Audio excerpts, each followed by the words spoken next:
U dubinama balkanske povijesti, tamo gdje se isprepliču zaboravljeni rukopisi, stari mitovi i strogo čuvane dinastijske tajne, stoji priča o ženi koja je na ove prostore donijela mir, pismenost i nezabilježenu diplomaciju.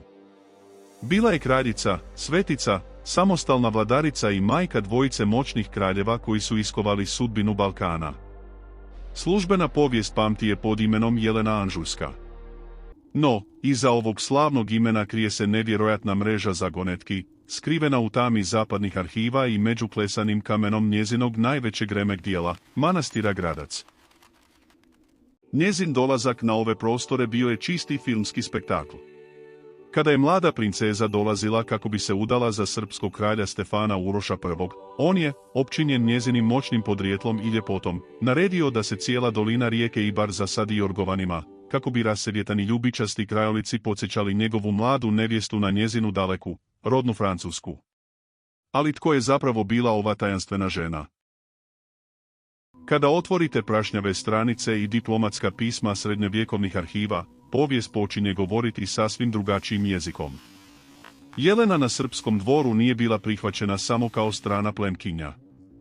Njezin biograf, arhipiskop Danilo II, zabilježio je da je bila od plemena Fruškoga, što je bio tadašnji naziv za Francuze.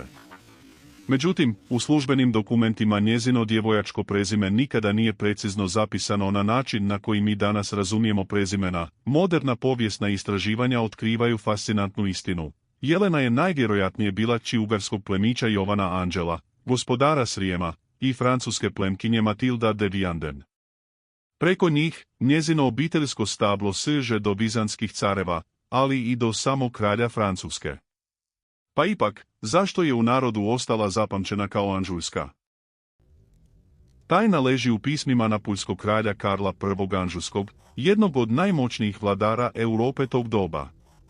U svojim službenim dokumentima upućenim srpskoj kraljici, on je naziva dragom rođakinjom. Ta politička i obiteljska veza s kućom Anžujaca bila je toliko snažna da je zasjenila njezino pravo ime i pretvorila ga u legendu. Njezin suprug, kralj Uroš I, svjesno je izabrao Jelenu zbog njezinog nevjerojatnog pedigrea. Srbija je u tom trenutku bila u velikom usponu, rudarstvo je cvetalo zahvaljujući dolasku saskih rudara, a država se širila. Urošu je bio potreban diplomatski savez sa Zapadom i katoličkom crkvom kako bi osigurao granice i distancirao se od oslabljene Vizantije. Brak s Jelenom bio je savršen politički potez koji je Srbiju postavio na kartu najvažnijih europskih sila. Jedan od najčvršćih dokaza o moći Jelenine obitelji i njezinog utjecaja na Balkanu krije se u liku njezine rođene sestre, koja se u primorskim dokumentima spominje kao Marija de Šor. Dok je Jelena vladala unutrašnjošću Srbije kao supruga kralja Uroša, njezina sestra Marija bila je ključni stup obrane i zapadne diplomacije na samoj obali Jadranskog mora. Marija de Šor bila je udata za ENS Elma de Šora, visokog dostojanstvenika i generalnog vikara Karla Anžujskog. Nakon smrti svog supruga, Marija dolazi na Balkan kod svoje sestre.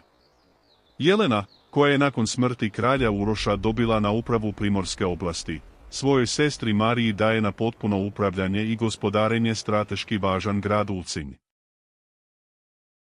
Sestre Jelena i Marija de Šor djelovale su kao savršen politički i diplomatski tim. Dubrovački arhiv čuva zapise o tome kako je Marija, upravljajući Ulcinjem, održavala stalnu trgovačku i diplomatsku vezu s Dubrovačkom vlastelom. One nisu dopuštale da regionalni sukobi unište trgovinu, već su same krojile zakone na primorju. Pod utjecajem ove dvije moćne žene, podignuti su brojni franjevački i benediktinski samostani u Baru, Kotoru i Ulcinju. Jelena, iako je prihvatila pravoslavnu vjeru i duboko je poštovala, nikada nije zaboravila svoje katoličke korijene. Preko svoje sestre Marije, ona je održavala izravnu vezu s papinskim tronom u Rimu. Tretirane su s najvećim poštovanjem, bile su jamac stabilnosti na vječito nemirnoj granici između pravoslavnog Balkana i katoličkog Mediterana. Kada je kralj Stefan Uroš I svrgnut s trona od strane njihovog najstarijeg sina Dragutina, Jelena se našla u izuzetno teškoj obiteljskoj i političkoj situaciji. Sin je ustao protiv oca, a kraljevstvo je bilo podijeljeno. No, umjesto da se povuče u tišinu i izolaciju, kako su to radile druge kraljice tog surovog doba, Jelena pokazuje svoju nevjerojatnu političku oštrinu i ponos. Kao kraljica udovica, ona odbija biti tek nijemi promatrač. Sin Dragutin joj, u znak poštovanja i kako bi se iskupio za grijeh prema ocu, daje na potpunu, samostalnu upravu ogroman teritorij, oblast Zete, Trebinja, Plava, Gacka i cijelog primorskog pojasa. Napravila je vlastitu državu u državi, kojom je vladala potpuno neovisno više od 3 desetljeća. Njezin dvor nije bio u prestonici, već u mjestu Brnjaci, na Gornjem Ibru. Na svom raskošnom dvoru u mjestu Brnjaci, Jelena je osnovala instituciju koja je zadivila tadašnju Europu, prvu službenu školu za siromašne djevojke na Balkanu. Skupljala je djevojčice iz siromašnih i ugroženih obitelji, osiguravala im siguran smještaj, hranu i odjeću, te ih osobno učila pismenosti, jezicima, vezu i diplomaciji. Kada bi odrasle, udavala ih je za plemiće širom carstva, stvarajući tako neprobojnu mrežu odanih obitelji koje su je obožavale. Narod ju je smatrao svojom majkom i zaštitnicom. Dok su njezini sinovi Dragutin i Milutin gledali kako proširiti granice mačem i ratovima, Jelena je svoje granice utvrđivala pismenošću. Bilo je to doba kada je jedna žena, snagom svog uma, kontrolirala najosjetljiviji dio srpske države. I mudrom obiteljskom diplomacijom. Najveći povijesni ispit za kraljicu Jelenu nastupio je kada je izbio krvavi, bratoubilački rat između njezinih sinova, kralja Dragutina i kralja Milutina. Sukob oko podjele teritorija i prava na prijestolje prijetio je da u potpunosti uništi i zapali cijelo kraljevstvo. Vojske su bile na bojištima, a mačevi i sukani. U tom mračnom trenutku, Jelena preuzima ulogu vrhovnog suca i mirotvorca Balkana. Ona je bila jedini autoritet pred kojim su dvojica moćnih i nemilosrdnih vladara morala spustiti glave i oružje. Nijedan od njih nije se usudio prekršiti riječ svoje majke. Ona koristi svoje bliske veze s Dubrovačkom republikom i pokreće diplomatske kanale kako bi smirila strasti. Njezina pisma iz tog razdoblja, sačuvana u Dubrovačkom arhivu, svjedoče o njezinoj nadljudskoj borbi za očuvanje mira.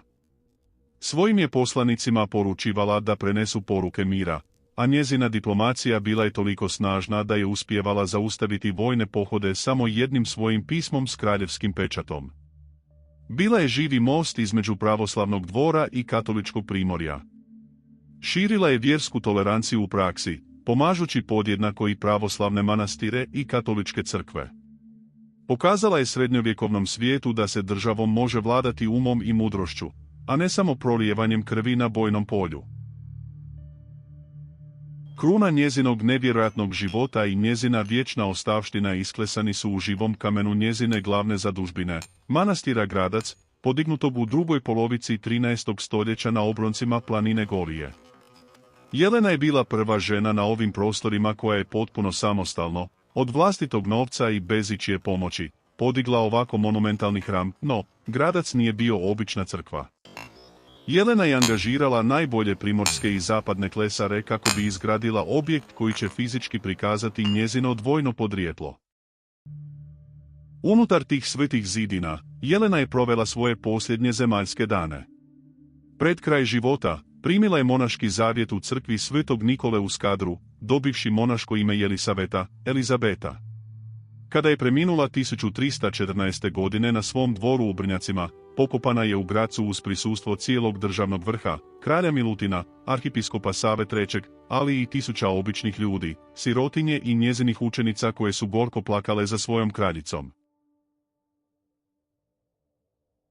Samo 3 godine nakon njezine smrti, prema starim crkvenim zapisima, njezin je grob otvoren i njezino je tijelo pronađeno potpuno netaknuto, šireći blagi ugodan miris. Kraljica Jelena je proglašena sveticom, postavši prva žena uvrštena u kalendar svetih Srpske pravoslavne crkve. Njezin kult, dobrota i sjećanje na njezinu nevjerojatnu pravednost preživjeli su stoljeća otomanskih osvajanja, ratove i velika razaranja. I dok stoljeća prolaze, a kraljevstva se ruše u prah, sjećanje na nju ostaje besmrtno. Ono živi kroz svaku ljubičastu laticu u dolini Jorgovana, kroz svako sačuvano pismo u zapadnim arhivima i kroz arhitekturu manastira Gradac koji i danas ponosno stoji.